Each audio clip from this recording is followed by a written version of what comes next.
wabarakatuh. Selamat siang. Alhamdulillah pada kesempatan hari ini kami dapat menyampaikan sebuah ilmu yang berjudul tentang memahami teknologi pendidikan PAI dan media pembelajaran. Dan insya Allah akan disampaikan oleh rekan-rekan kami, yaitu yang pertama Eva Sepita, yang kedua Nisa Nizatul Farida, yang ketiga Alia Alifia, dan yang keempat Nisa Zakia Fazi.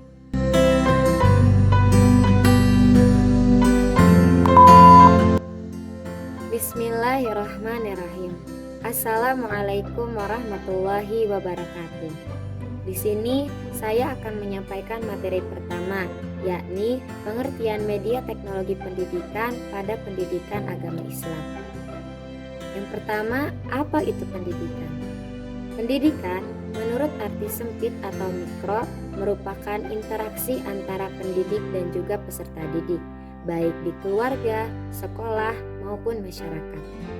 Namun, pendidikan menurut arti sempit sering diartikan sebagai sekolah, yakni pengajaran yang diberikan oleh sekolah sebagai lembaga formal. Segala upaya yang diupayakan oleh sekolah agar anak dan juga remaja bisa memiliki kemampuan yang sempurna, juga kesadaran penuh terhadap hubungan-hubungan dan tugas-tugas sosial mereka. Adapun pendidikan menurut arti luas atau makro, hidup adalah pendidikan dan pendidikan adalah hidup. Atau life is education and education is life. Maksudnya, segala pengalaman hidup atau belajar yang berlangsung di berbagai lingkungan dan juga berlangsung sepanjang hayat juga berdampak positif bagi kehidupan individu tersebut. Itu adalah pendidikan. Yang kedua, pengertian media. Media berasal dari bahasa Latin yaitu medius. Medius artinya tengah, perantara, atau pengantar. Media juga sering diartikan sebagai alat-alat yang dapat menangkap, memproses, dan menyusun kembali informasi visual atau verbal dalam proses pembelajaran. Jadi, media pendidikan merupakan segala alat yang dapat membantu atau mensupport pendidik dalam menyampaikan isi materi pembelajarannya untuk memotivasi siswa agar siswa dapat betul-betul paham dan mengerti apa yang disampaikan, khususnya materi tentang pendidikan agama Islam. Yang ketiga, pengertian teknologi. Teknologi berasal dari bahasa Yunani yaitu teknologia, yang berarti penanganan sesuatu secara sistematis. Sedangkan tekne merupakan kata dasar dari teknologi yang berarti skill, sains, keahlian, ataupun keterampilan dan ilmu. Jadi, teknologi adalah sarana, alat, atau cara yang dapat digunakan untuk menyampaikan suatu masalah dengan ilmu untuk mencapai tujuan tertentu dan menjadi suatu disiplin ilmu itu sendiri. Teknologi pendidikan adalah pengembangan, penerapan, dan penilaian sistem-sistem, teknik, dan alat bantu untuk memperbaiki dan meningkatkan proses belajar. Mungkin hanya itu yang dapat saya sampaikan, kurang lebihnya mohon dimaafkan. Wassalamualaikum warahmatullahi wabarakatuh.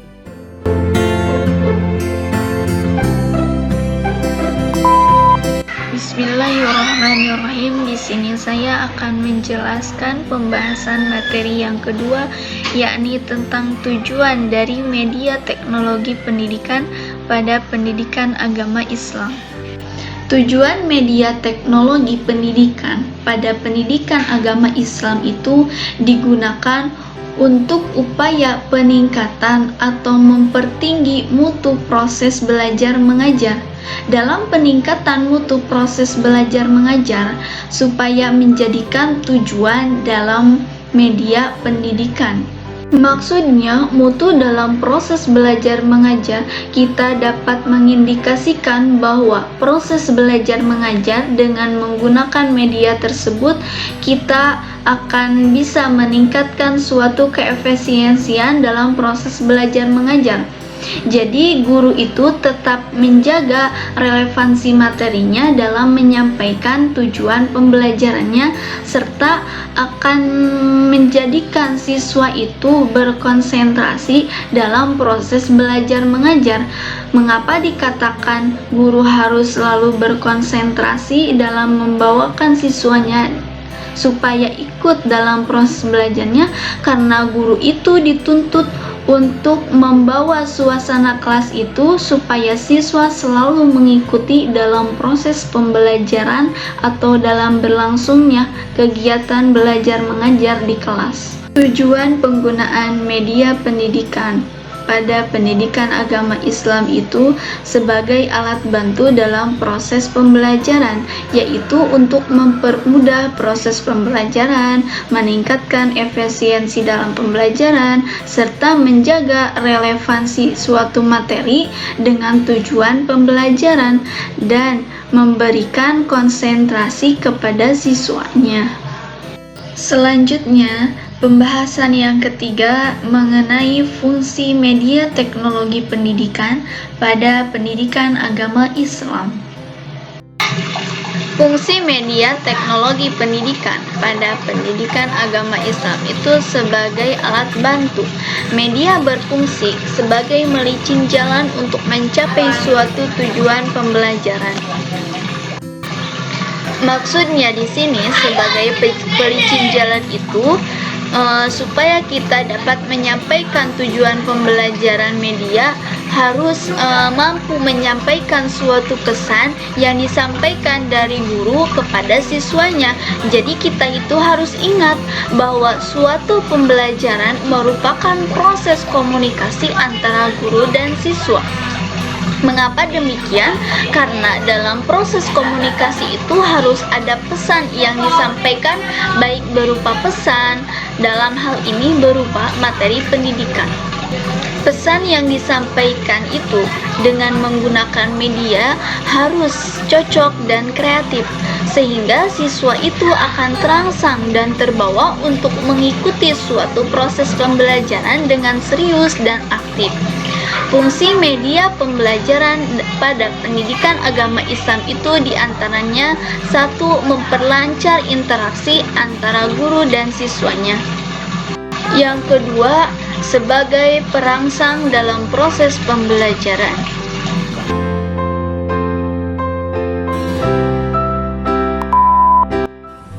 Assalamualaikum warahmatullahi wabarakatuh.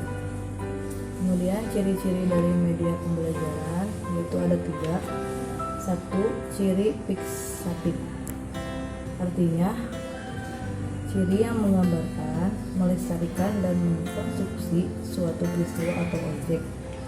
Bagian ini sangat penting bagi seorang pendidik. Jika media ini sudah tersimpan, media ini juga bisa diputar kembali atau dipelajari kembali oleh peserta didik dimanapun atau kapanpun. Contohnya peristiwa-peristiwa bersejarah di negara Indonesia tentunya bisa dikembangkan dalam bentuk video atau foto-foto yang bersangkutan dengan media tersebut. Kemudian yang kedua, ciri manipulatif, yaitu ciri transformasi suatu kejadian atau objek dalam bentuk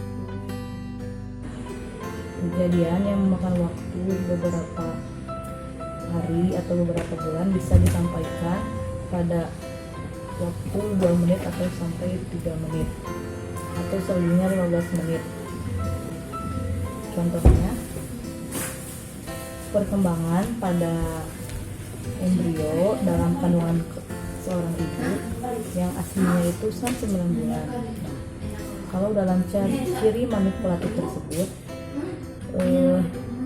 perkembangan embrio tersebut bisa disampaikan dalam waktu 1 menit atau 5 menit atau lebih banyak dari itu. Kemudian ciri yang ketiga yaitu ciri distributif, yaitu media yang memungkinkan suatu objek atau kejadian ditransformasikan melalui ruang dan secara bersamaan kejadian tersebut disajikan kepada peserta didik dengan baik dan benar.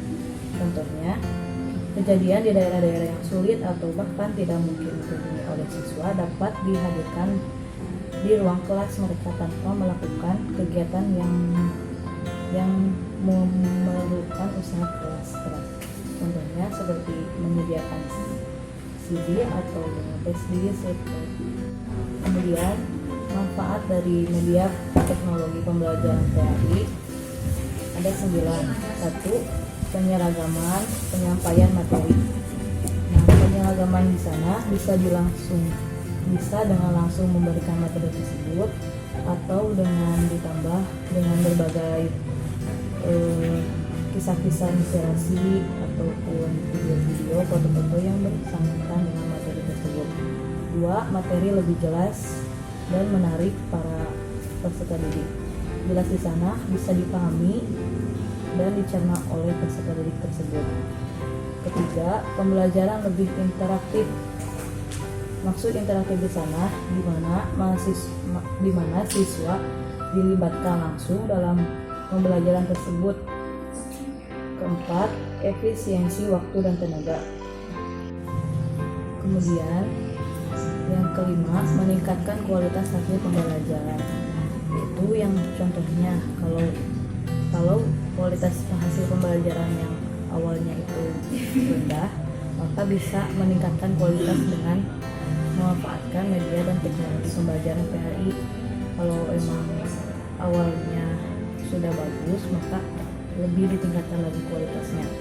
Yang keenam, pembelajaran dapat dilakukan kapanpun dan dimanapun, bisa di kelas atau di luar lingkungan sekolah. Ketujuh, menumbuhkan sikap positif dalam pembelajaran.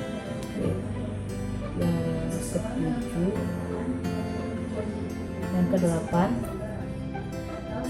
pembelajaran lebih bervariasi, yaitu pembelajaran yang tidak membosankan para peserta didik dan juga tidak membingungkan para pendidik. Kesembilan, siswa lebih banyak melakukan kegiatan pembelajaran, yaitu tidak menghambur-hambur waktu.